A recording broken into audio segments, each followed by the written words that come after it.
जय हिंद दोस्तों, स्वागत है आपका मेरे YouTube चैनल सरकारी रिजल्ट अपडेट पर। आज हम बात करने वाले हैं एक नोटिफिकेशन के बारे में जो कि दिल्ली पुलिस कांस्टेबल से संबंधित है। कुछ दिन से एक नोटिफिकेशन वायरल हो रहा है जिसमें बताया जा रहा है कि दिल्ली पुलिस की वैकेंसियां अभी फिलहाल ही में आने वाली हैं, मतलब 7 मार्च से आने वाली हैं। तो आप इस नोटिफिकेशन को स्क्रीन पर देख सकते हैं। आप देख सकते हैं इस नोटिफिकेशन में बताया जा रहा है कि 7 मार्च से जो है फॉर्म स्टार्ट हो जाएंगे, जिसकी टोटल वैकेंसियां 4835 हैं।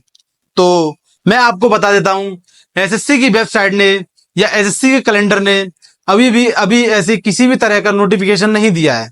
तो इस बात को पूरी तरह से सच नहीं माना जा सकता है और ना ही उन्होंने आरटीआई का रिप्लाई किया है। तो यह एक टोटली फेक नोटिस है। तो इस नोटिस को आप सच ना माने।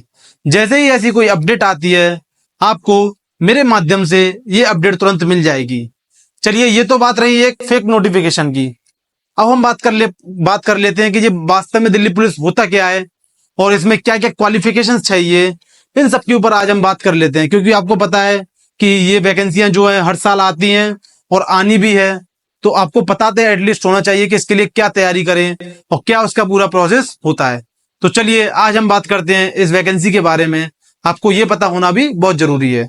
तो यहाँ पे हम बात करने वाले हैं दिल्ली पुलिस की कांस्टेबल की वैकेंसियां।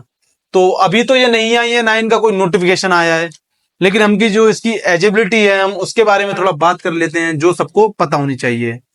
तो सबसे पहले यहाँ हम और एज की बात करें तो जो एज होती है यहाँ पे वो 18 से 25 होती है एक जनरल कैटेगरी के लिए।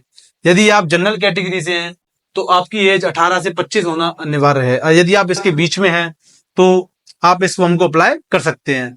और यदि आप ओबीसी से हैं तो आपको 3 साल का रिलैक्सेशन मिलेगा, 3 इयर्स का।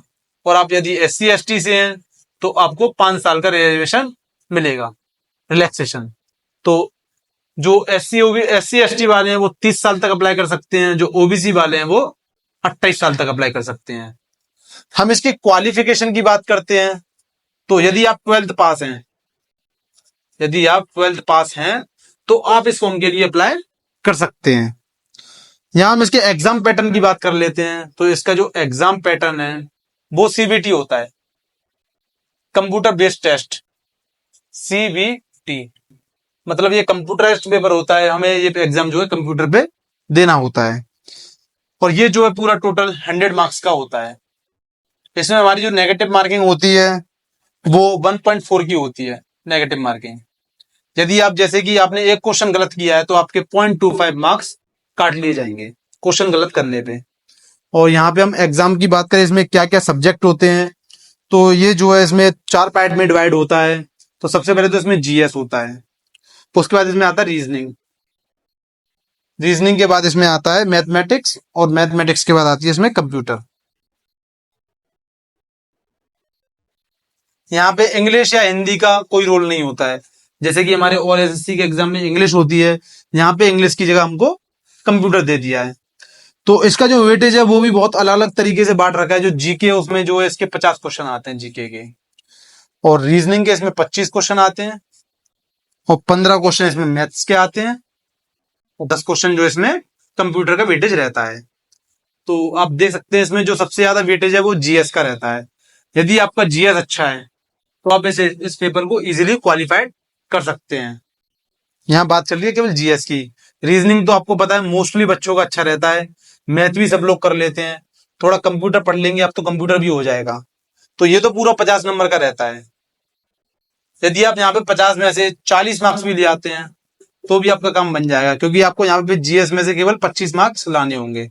यदि आप 65 और 70 के बीच में भी मार्क्स लाते हैं तो भी इसमें कट ऑफ में नाम आ जाता है, क्योंकि यहाँ पे नेगेटिव मार्किंग होती है तो इसकी जो है कट ऑफ भी वो है कम जाती है। और जैसा कि आपको पता है सेंट्रल की नौकरी है तो यहाँ पे लोग अप्लाई तो बहुत करते हैं लेकिन किसी का भी नाम बहुत कम, इसकी कट ऑफ कम ही जाती है, क्योंकि पेपर थोड़ा मॉडरेट पेपर आता है इसमें।